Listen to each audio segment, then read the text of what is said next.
Hi, sixth grade. Great to have you here. I am looking forward to introducing you to our robotics that we're going to be working with for the rest of this year. Since we can't actually work with physical robots, we're going to do digital robotics. So let me explain what you're going to be doing. There is a site called VexCode VR. It allows you to program a robot to do certain things. And so each week I'll give you some challenges of what you can get your robot to do. And I want to kind of show you this. This right here, by the way, this file right here will give you a nice tutorial as to how to work within this site. So here's the site. And when you first look at it, you will notice immediately that it looks a lot like Scratch, which you have great experience with already. So it's using Scratch coding to do the robotics. Just FYI, again, and this is not the tutorial, but you'll open up that file in the remote learning document and it's going to give you everything you need to know. So, but you'll be primarily dealing with all of these things over here and this playground right here, okay? Just so that you know that. So you're going to, your challenge this week is just to get to know VexCode VR and be able to kind of play around with it. Now, I will say this, I'm using this also with my 7th and 8th graders in the robotics course that I'm teaching at the junior high. And they have experienced some slight tech problems, but others have not had any problem at all. So here's my recommendation. The coding part is not the part that sometimes delays. It's when you open up the playground and actually run your program. Sometimes there can be a delay. We've had people where it just freezes up completely. So here's a suggestion that I have for you that I also had for my junior high students, is that you should do a couple of different things. First of all, you can refresh, but before you refresh, I would save your code, and I teach you how to do that in the tutorial. So make sure that you save your code and then refresh.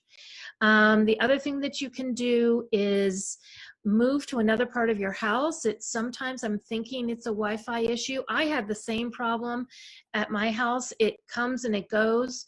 When I moved to different parts of the house, it seemed to work a little bit better.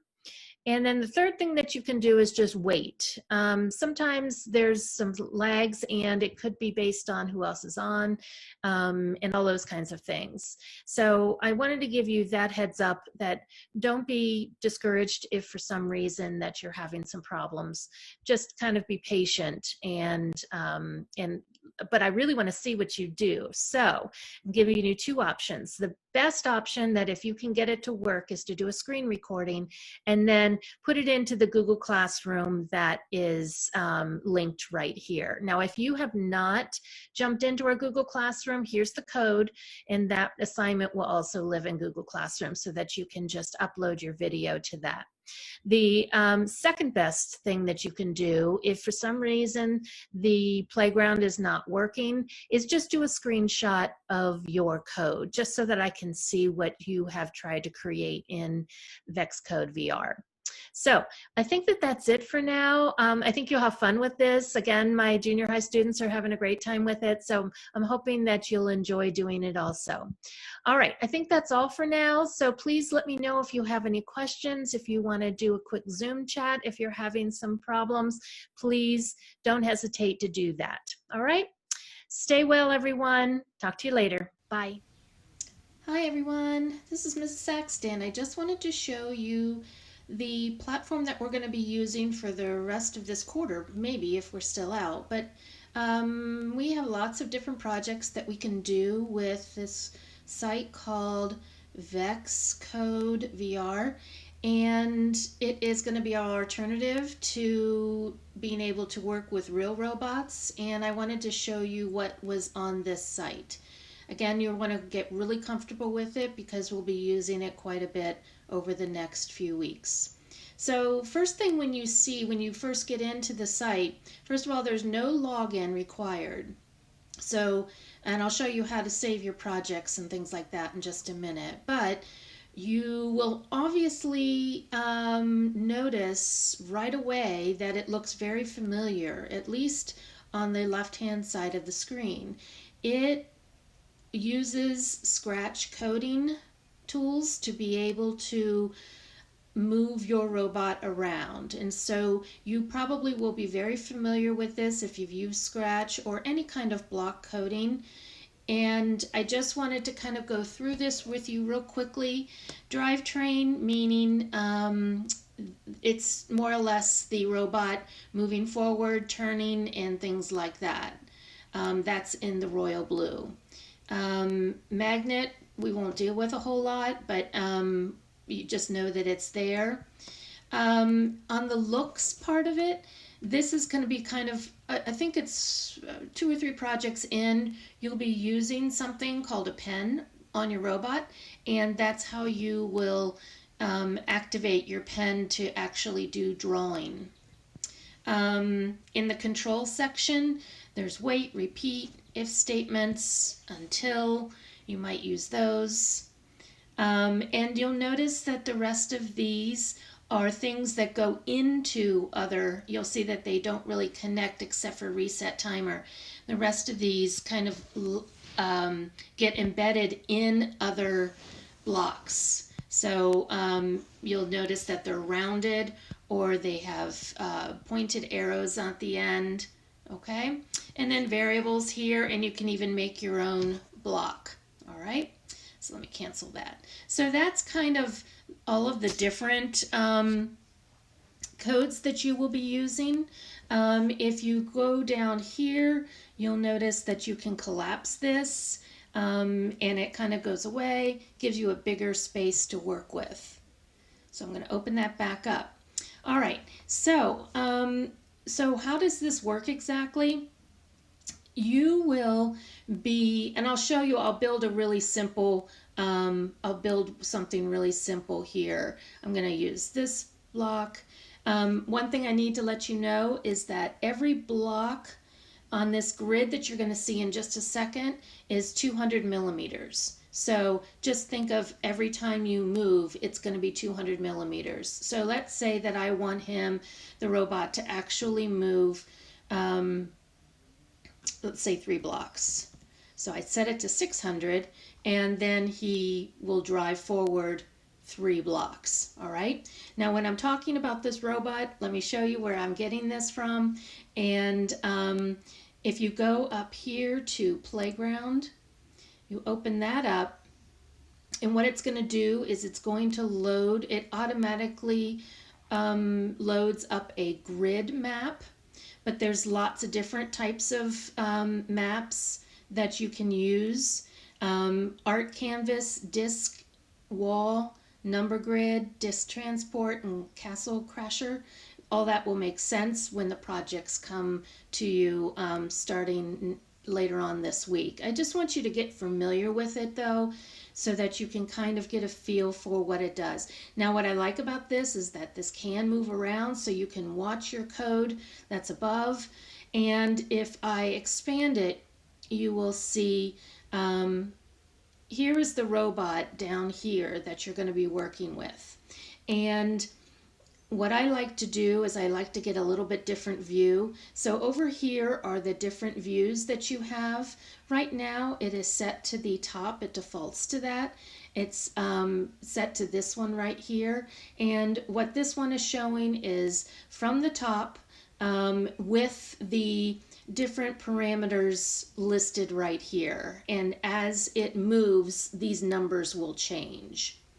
Underneath that is just a view. The second one is just an overview. And there we go. And the one that I kind of like is here, I'm gonna do this last one, and that's where you're kind of on their level. Now you can see I can move this around a little bit, okay? So there's our robot, okay?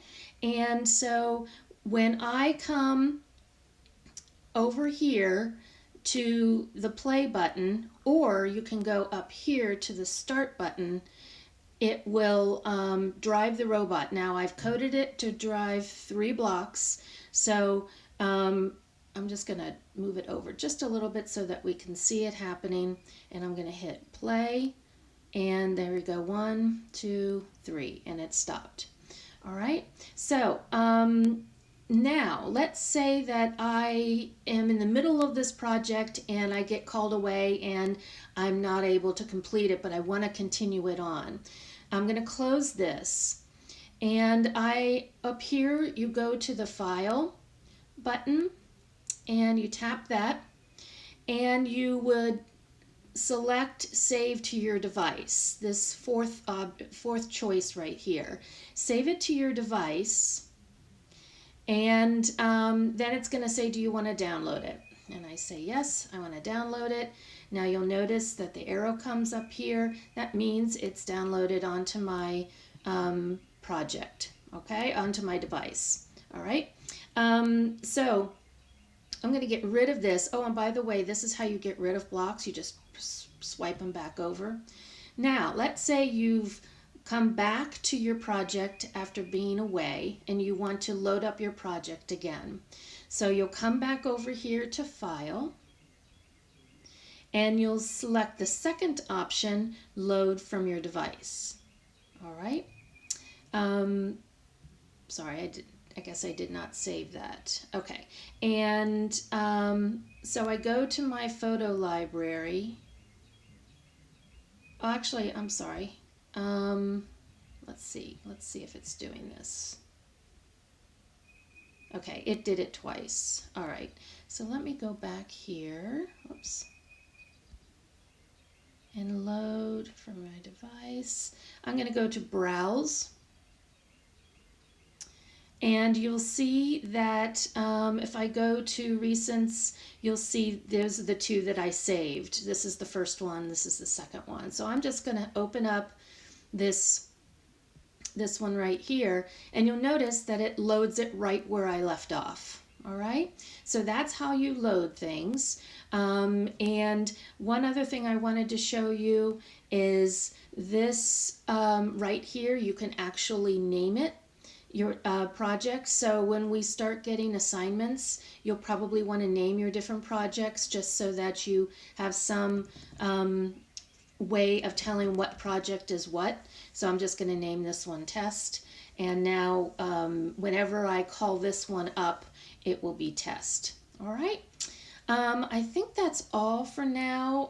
There are some other tabs up there that you can kind of play around with, but I wanted to give you some insight as to how this will work. So you're going to practice navigating around this site and do a couple of codes, and you're going to screen record one of those codes, your best and brightest attempt at using VexCode VR, and you'll put that into the Google assignment. All right? All right, I think that's it for now. Let me know if you have any questions. Thanks.